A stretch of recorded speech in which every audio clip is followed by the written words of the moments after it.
عیسائیوں کے روحانی پیشوا پوپ فرانسس انتقال کر گئے۔ پوپ فرانسس کتنی دولت کے مالک تھے، ان کو کن کن اعزازات سے نوازا گیا، پوپ فرانسس کے کتنے بیٹے اور کتنی بیٹیاں تھیں، انہوں نے کیا تعلیم حاصل کر رکھی تھی، آئیے ان کی زندگی پر مکمل نظر دوڑاتے ہیں۔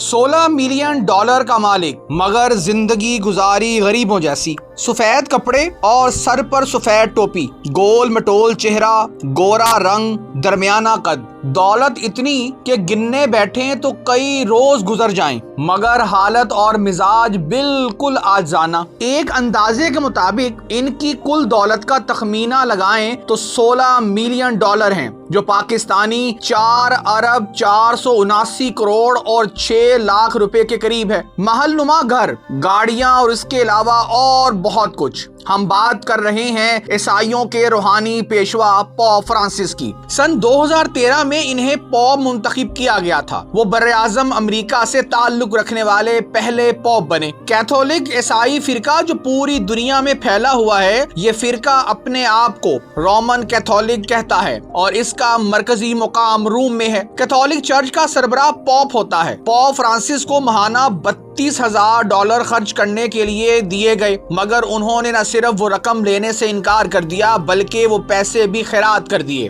اور غریبوں میں تقسیم کر دیے۔ پوپ کے پاس لیموزین گاڑی تھی، مگر انہوں نے اس میں سفر کرنے سے انکار کیا اور دیگر کارڈینلز کو لے جانے والی بس میں سفر کرنے پر اصرار کیا۔ پوپ فرانسس جارج 17 دسمبر 1936 کو ارجنٹینا کے دارالحکومت بیونس آئرس میں ایک اطالوی نیاد خاندان میں پیدا ہوئے۔ انہوں نے پوپ بننے کے بعد سینٹ فرانسس آف اسیسی سے متاثر ہو کر اپنا نام فرانسس رکھا۔ یہ سینٹ سادگی اور غربا کی خدمت کے لیے مشہور تھے۔ پوپ نے ابتدائی طور پر کیمیکل ٹیکنیشین کے طور پر تعلیم مکمل کی اور بعد میں وہ چلی میں انسانی علوم کی تعلیم حاصل کرنے چلے گئے۔ ارجنٹینا سے انہوں نے فلسفے کی ڈگری حاصل کی اور 1964 سے 1966 تک ادب اور نفسیات کے استاد بھی رہے۔ 1970 میں انہوں نے تھیولوجی کی ڈگری مکمل کی اور 1969 میں انہیں کاہن مقرر کیا گیا۔ سن 1973 میں وہ چرچ کے حتمی رکن بنے اور اسی سال انہیں ارجنٹینا میں کاہنوں کا سربراہ مقرر کیا گیا،